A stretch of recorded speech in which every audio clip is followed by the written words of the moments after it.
everybody. It's Allison Williams here, your law firm mentor. Law Firm Mentor is a business coaching service for solo and small law firm attorneys. We help you grow your revenues, crush chaos in business, and make more money. Hi, everybody. It's Allison Williams here, your law firm mentor, and welcome to another episode of the Crushing Chaos with Law Firm Mentor podcast.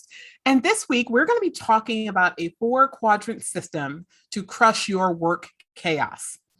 So I get a lot of questions about how to deal with having too much when you don't have a full team and you don't yet have the resources to be able to immediately go out and assemble a team to do all of the work that is mounting on your desk.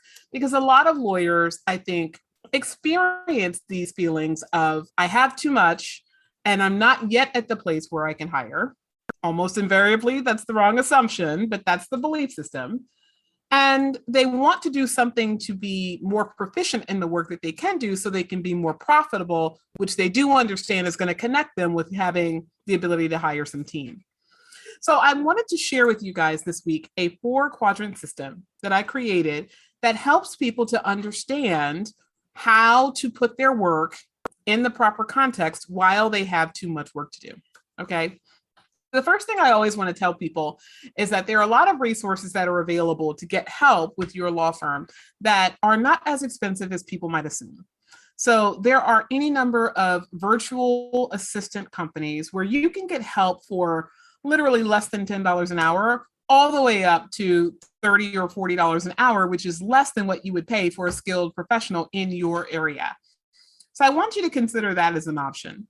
But even before you get there, when we come into a desk and we see our desk is overloaded with things that we don't feel we're going to be able to get to, either because we look at our calendar and we're booked out for court or client meetings or adversary proceedings like depositions or things like that, or because we have time on our calendar, but we anticipate that based on the things that normally show up in the workday, the client calling saying, hey, I got an emergency, I need you, or the ordinary course of business, correspondence, motions, et cetera, that are going to come in the mail, we expect that we're not going to have a lot of time, and it feels like everything is exploding.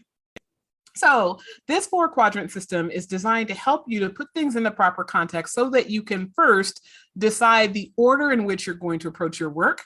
And we're going to start with most important all the way down to least important. And that's going to give you a lot of psychological ease as you are approaching your work. So the first thing I want you to do, this is something, by the way, that you're going to need a sheet of paper and a pen to participate in this little exercise. And if you aren't able to do that right now, I want you to press pause and come back and join us after you have the sheet of paper and a pen. Super, super easy, super quick, not a lot of work, but the interactive part of it is going to make it a lot easier for you. Okay, so now that you're back, I want you to, on your sheet of paper, I want you to draw a cross, okay? That means if you're looking at a sheet of lined paper, go 3 lines down and 1.5 lines across, meaning split the page in half, so you have 2 columns, and then split the page in half the other way, so you have 2 rows, okay? So you're just gonna have a big T. Now, in that T, I want you to, in the top left-hand corner, write the letter A. The top right-hand corner, write the letter B. The bottom left-hand corner, write the letter C. And the lower right-hand corner, write the letter D. So that if you're reading first left to right and then top to bottom, you're going to read A, B, C, D. Now, each of these quadrants is going to address 2 issues: the issue of urgency and the issue of importance, okay? So when we think about how quickly we need to get to something, a lot of times we perceive that all of our work is urgent, right? We have a mindset that says, everything that I'm doing, everything that is in my line of sight right now is an urgent activity. And that is not always the case. In fact, more often than not, I'd say it's not the case. The things that we often attach urgency to deal with our feeling of lack. So if we perceive that we don't have enough money, then getting to the new client that has just signed up with us feels urgent. Or if we perceive that we don't have enough leads coming in, then getting on the phone with our SEO company feels urgent. Or my personal favorite, If we are in a state of serving existing clients and we want to keep our clients happy and coming back to us, we perceive that as soon as a client calls, our instinct is to drop everything and run to go help them. The problem with this line of thinking is that it's not actually closely tailored to what's going on in the business. It usually is rooted in the assumption that if we don't serve people at the immediate moment that they request us to, if we don't immediately attend to an issue, that we're going to lose the opportunity and we're ultimately going to displease someone, they're going to go somewhere else, okay? And I'm not going to suggest to you that you can ignore your clients and not have them go somewhere else. But oftentimes that feeling that I've got to instantaneously respond, I've got to have my email on my phone, I've got to make sure that if the client wants something and they call at 6 o'clock at night, even though I happen to be at the office is closed, but they're calling because they know I'm in the building, I've got to respond, right? And I want you to suspend judgment of that for just a moment so we can fill out our quadrants with what is urgent and what is important. And then we're going to talk about how to deal with activity in each of those quadrants, okay? So on the top, on the very first row, the AB row, okay, we're going to be dealing with the issue of urgency, okay? So I want you to write to the left of the A, the word urgent. Then above the A on the rows, okay, the rows you have are AC and BD, I want you to write the word importance, okay? So that means you're going to have more urgency at the top than the bottom, and you're going to have more importance on the left than the right, okay? Does that make sense? Urgency is on the top row, okay? Importance is on the left column. So the intersection of urgency and importance, this is work that is highly urgent, highly time sensitive, and highly important, is in quadrant A. So that means when we start to put things into quadrants, right? If we have a big old stack of papers on our desk and we are to sort through them, the things that will go in your quadrant A stack are activities or paper or process or product that has a time-sensitive component to it and that is important. Now, before you tell me everything that you do is important, I want you to think about this in terms of whether or not it's going to cost you your license, it's going to cost you a client, or it's going to cost you a money-making opportunity, okay? If you would define whatever it is that you're dealing with as something that will cost you a client, cost you your license, or cost you a money-making opportunity, then it becomes important, okay? Anything that is not that, something that might annoy your client but won't cost you a client, does not fit the definition, pardon me, of being important for purpose of this quadrant analysis, okay?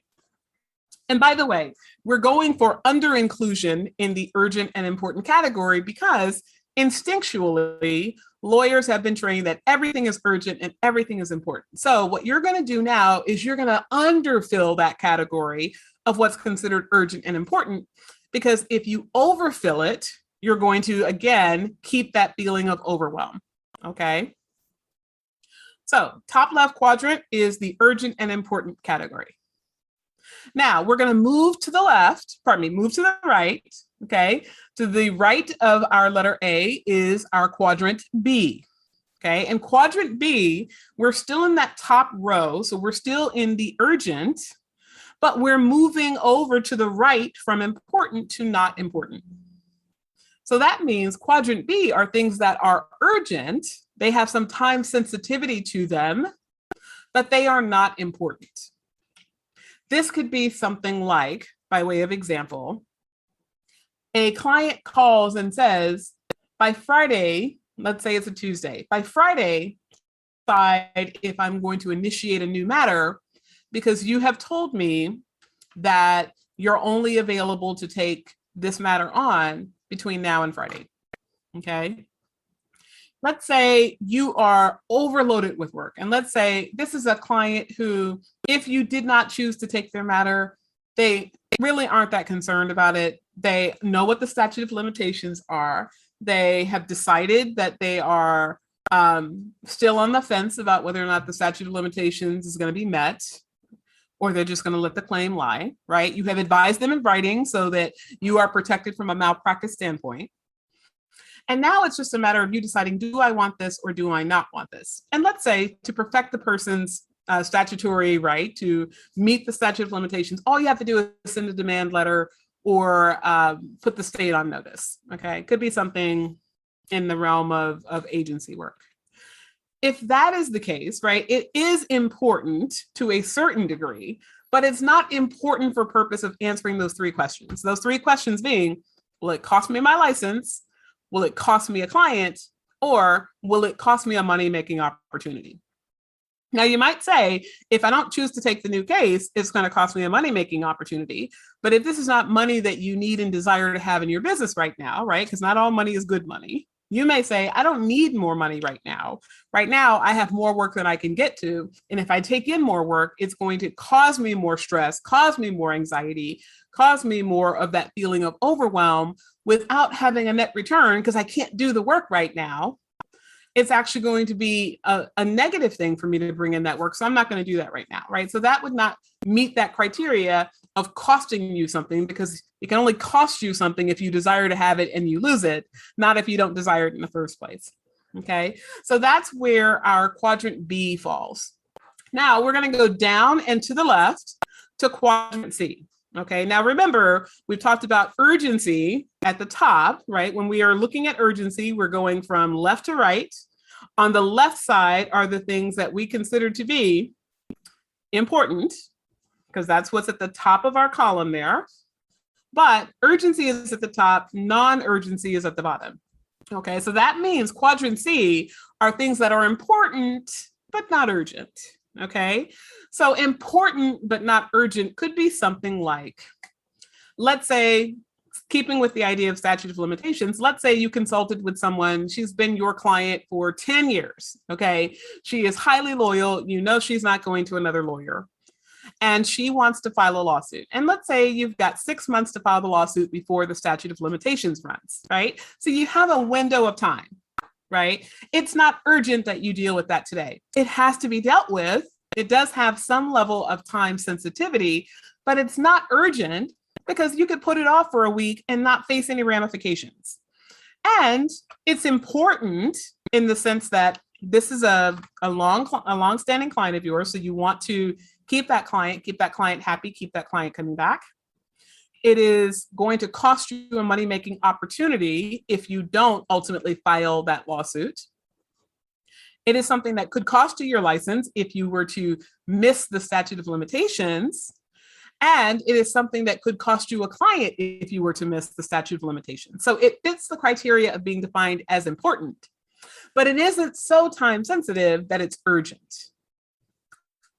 Now, our last quadrant, this is quadrant D, okay? Again, on the bottom and to the right, quadrant D. Now, remember, we are on the right side now, so we're talking about things that are not important. And we're on the bottom in terms of our rows, so we're talking about things that are not urgent. So quadrant D is the exact opposite of quadrant A, okay? It's not urgent or important. Lots of things fit into this category in a law firm. So not urgent or important could be you received a call from a marketing company offering to perform an audit of your website. Let's say your website's cranking along, you're doing great with your leads. You could always do better, but you're happy right now. That's not particularly urgent, right? There's no time sensitivity to that. And it's not going to cost you your license, cost you a client, or cost you a money-making opportunity for you to put that on pause. Now, again, let's use our discernment in talking about this. When I say it's not going to cost you a money-making opportunity, of course, everything that you can do to dial in your marketing, to improve your marketing, could theoretically cost you an opportunity to make more money if you hesitate on getting the right vendor on sooner rather than later. But in this instance, you don't have a pain point there, right? So that opportunity is still going to be there, presumably, for you to dial in your marketing, for you to improve your marketing at any point in time in the future, right? Unless you have an immediate need, unless there's a problem calling upon you, you're probably not costing yourself anything by not solving the quote unquote problem of needing to improve your website, right? So it's not important or urgent. Another example might be that, let's say you've decided that you're going to reupholster the chairs in your conference room, right? Let's say the chairs have gotten a little dated in terms of the fabric that you have on there, but they're still in relatively good condition, right? There's no safety hazard. There's no, you don't have holes in the furniture. It's not detracting from professionalism that you want to have a different look, but you want to have a different look, and you've decided that you're going to move forward with that.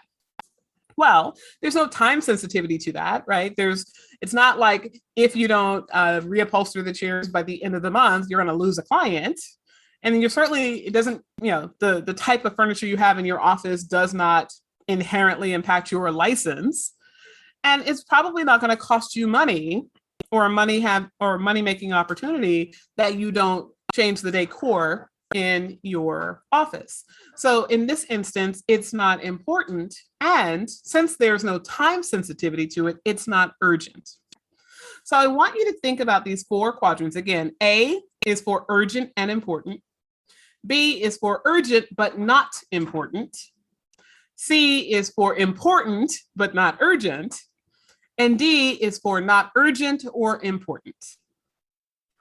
So when we think about work that we have, that we want to now categorize for purpose of deciding how our work is going to be done, I want you to think about putting into place a really simple system that will allow you to visually see the 4 quadrants. It can be something as simple as buying some stackables that you could put on your desk, and you could actually tape to the side of it the letters A, B, C, and D, right? A is going to be at the very top, and D is going to be at the bottom. So you're going to go from top to bottom with A, B, C, D.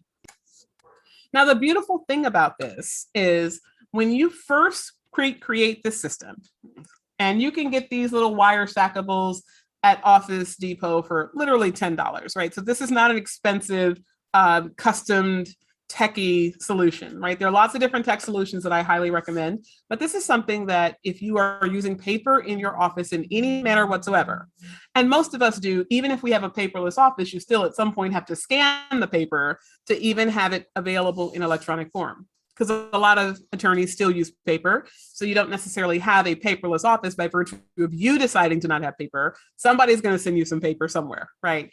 So I want you to think about what is in that stackable. And when you start looking at what's on your desk, the easiest thing to do, the easiest method of organization is to literally round up all the paper, put it in one big stack, and just start sorting through it. And ask yourself, is it urgent? Is there time sensitivity to this? And is it important? Now, when you first start, your inclination may very well be to put a lot into category A. There's some things that will very easily fall into category B, right? Solicitations, advertisements of services that you do not immediately need, those would go into category D.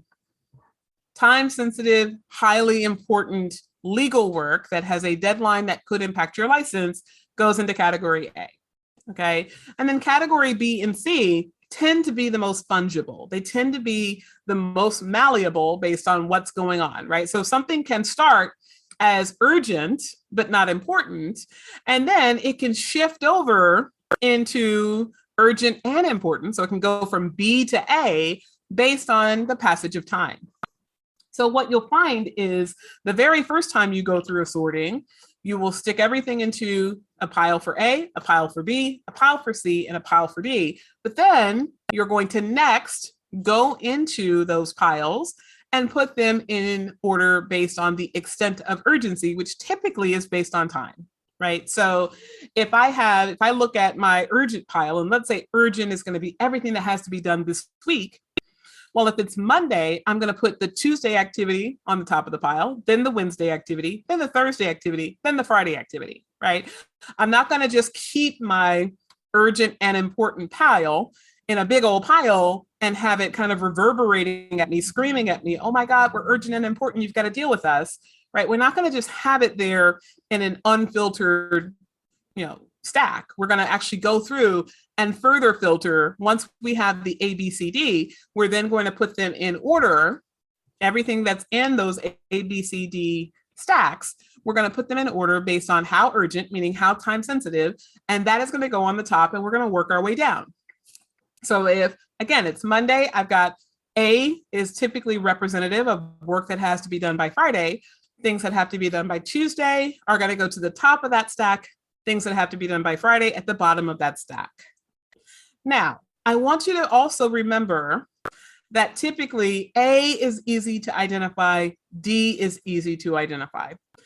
B and C are the ones that tend to, this is not universal, but they tend to go back and forth, right? There's a little bit of flexibility there. And again, what tends to happen is the stuff that's on the bottom, right? Things that are in the D category are able to move to C and then to B, and then eventually over to A, depending on what they are. So I want to give you an example. Earlier, we talked about having a solicitation from a marketing company. Let's say you get a postcard and a marketing company has a really snazzy tagline and a really bright and descriptive explanation of how they can generate a significant number of leads for you in a relatively short period of time.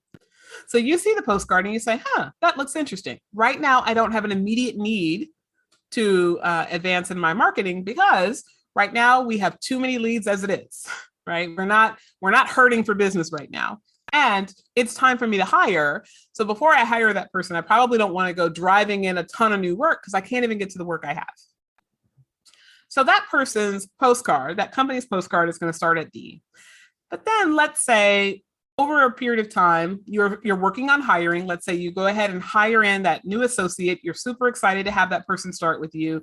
You are starting to feed that person some of the work already on your plate. You're starting to have some ease in your day. You're not working 50 hours a week anymore. You're down to working 30 to 40 hours a week. It's comfortable-ish, right?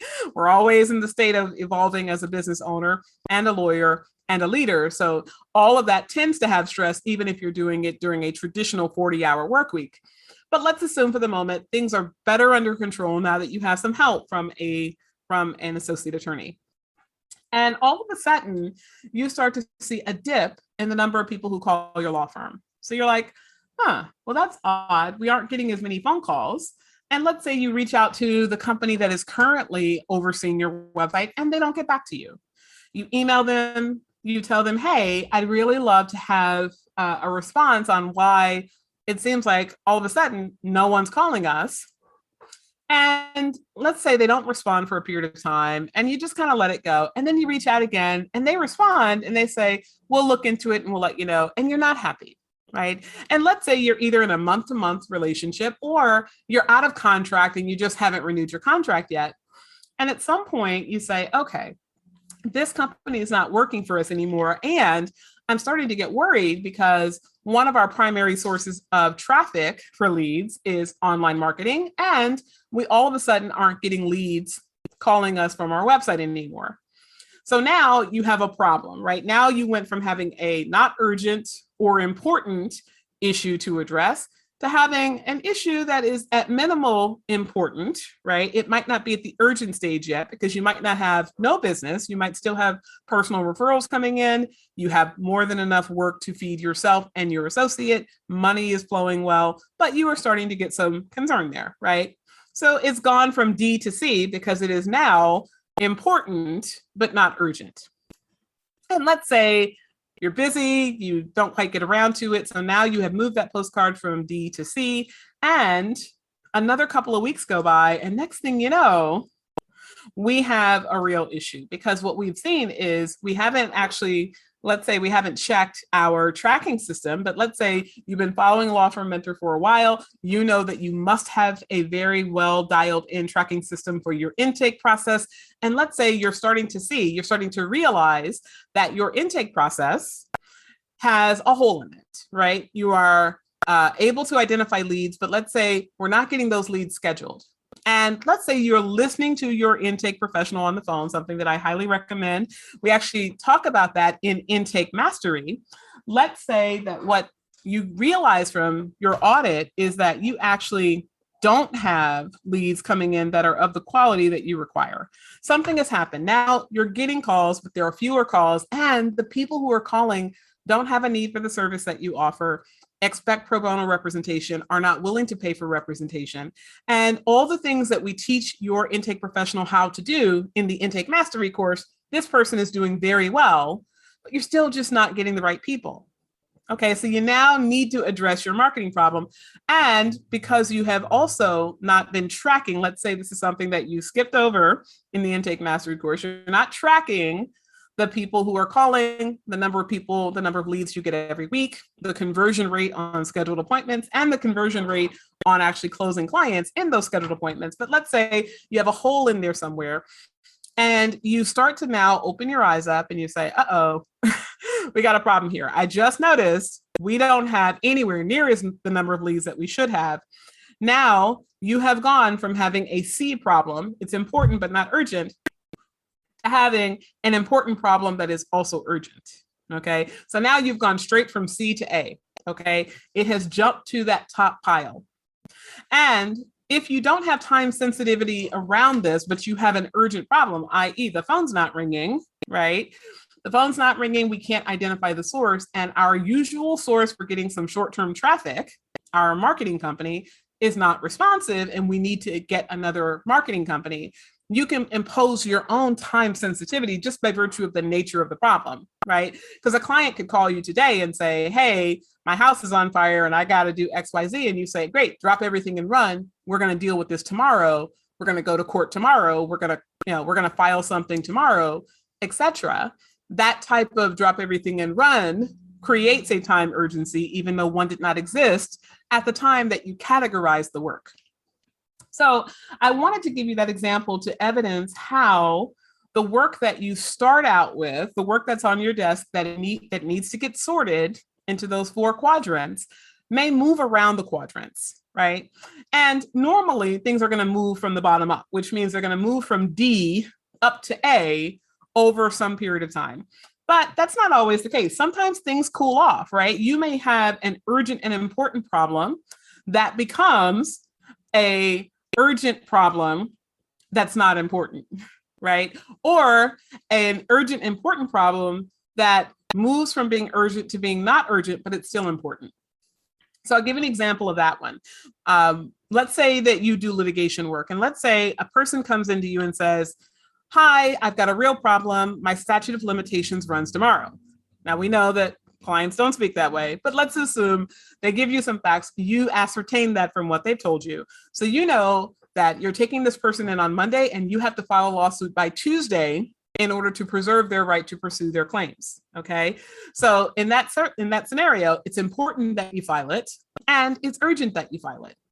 But let's assume that after you start working on drafting this document, or a paraprofessional on your team works on drafting it, the client calls later in the day and says, hey, I just realized that X, Y, and Z happened. And now you realize, hey, there's a brand new claim here that's going to tack onto the original claim that we have, which is going to extend our statute of limitations by 6 months.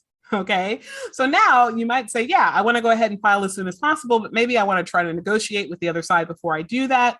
Maybe I want to do a little pre-litigation that I didn't have time to do when I thought I had to file by tomorrow.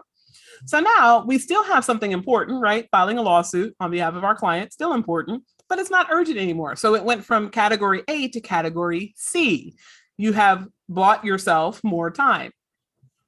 So I want you to think about these 4 quadrants as a starting place. And the beautiful thing about this system is that you can fluidly move things in and out of your 4 quadrant system very easily. And what I want you to get into the habit of doing to train yourself around how to use the system is when things are in the category A, urgent and important category, you still want to have a general working sense of what is in there so that you can start to alleviate some of the distress you feel, right? So if there are 400 sheets of paper on your desk and you have categorized everything into quadrant A, I want you to get into the habit of looking through your stack at least once every couple of days when you first get started to see, is this really a quadrant A, or is it a quadrant B, urgent, not important, or quadrant C, important, not urgent? Okay. Category D, pretty easy to identify. Not urgent, not important. Okay, you got a letter from an attorney on a case. You're really friendly with the attorney. Your client and the adverse party are talking and working things out. Not urgent, not important in the moment, at least important the way we're defining it. So it goes in category D, right? And you know that it's there and it kind of is out of sight, out of mind, and that's okay. Except that, of course, we're going to have you at least look through your ABCD quadrants once a week. Okay. I'm a big proponent of cleaning off our desk at the end of the week so that all that stuff that's accumulated can go into the categorization and do so in a way that gives you a release of the stress of, oh my God, look at all this stuff on my desk. But assuming that you didn't even get to it, the category D stuff is probably not going to blow up even if you didn't look at it, right? The category A stuff is the stuff you always want to be, insight and in mind, right? You don't want to be stressed over it, but you do want to be aware of it. You want to be thinking about what's in there, and you want to skim through it to make sure that you're putting things in there timely. Now, any of you that have followed me for any length of time, if you've been listening to this podcast, you know I'm a big proponent of saying if it's not on the calendar, it's not getting done. So what I'm also a big fan of doing is once you've put things into your quadrants, is that you at least for your category A activity, and for all of the things that are in quadrant A, you want to make sure that the quadrant A activity is on your calendar so that there is a time to get it done, right? The urgent, not important things that have to get done, right? That time sensitivity things, that's quadrant B. You also want those on the calendar. Not urgent and important category C, typically you're going to eventually get that onto your calendar, but if it's not on the calendar right away, that's okay. Okay. But at least for quadrants A and B, you want to have urgent things on your calendar. And that is not just the deadline. You want to allocate the time on the calendar that it takes to do the activity. So if you know that you have to go through a very intricate financial analysis to give your client advice about a settlement proposal, then you don't want to have just the deadline of Friday. Friday is the date by which I have to write that proposal. You want to have that on your calendar, and then you want to look backward and say, okay, if I have to give my client a recommendation on this settlement proposal and talk through all of the financial intricacies of it by Friday, I need to look at my calendar and I say, okay, so I've got some time on Tuesday afternoon. I've got some time on Wednesday morning. Go ahead and block that time out now.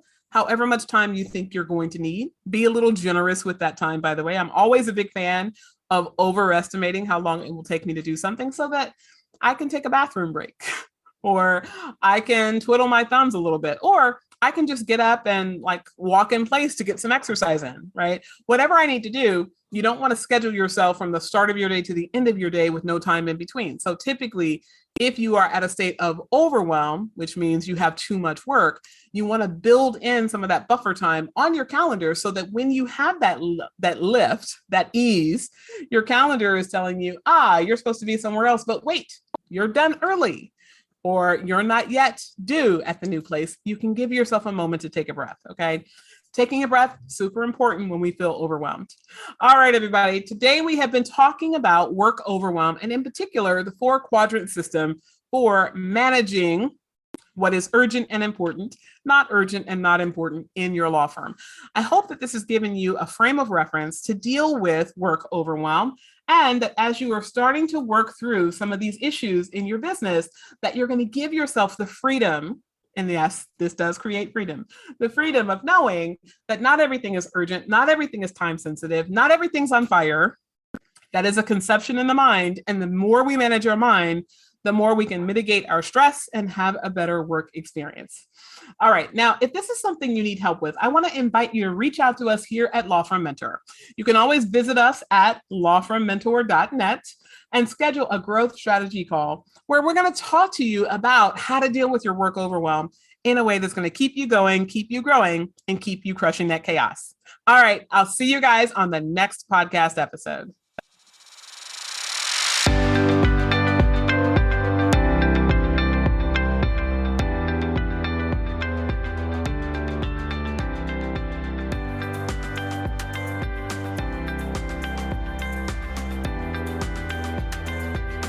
Thank you for tuning in to the Crushing Chaos with Law Firm Mentor podcast. To learn more about today's guest and take advantage of the resources mentioned, check out our show notes. And if you own a solo or small law firm and are looking for guidance, advice, or simply support on your journey to create a law firm that runs without you, join us in the Law Firm Mentor Movement free Facebook group.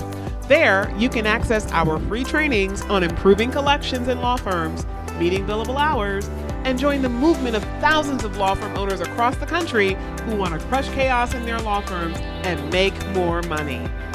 I'm Allison Williams, your law firm mentor. Have a great day.